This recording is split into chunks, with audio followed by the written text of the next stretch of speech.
Спасибо, милый, за выпранения. Песен нет, не беда,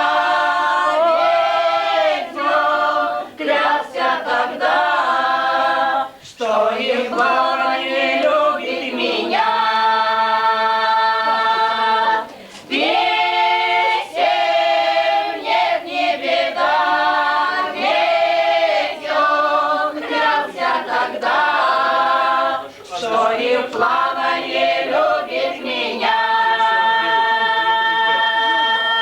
Вот проходит шестой, возвратился домой черноглазый мальчик.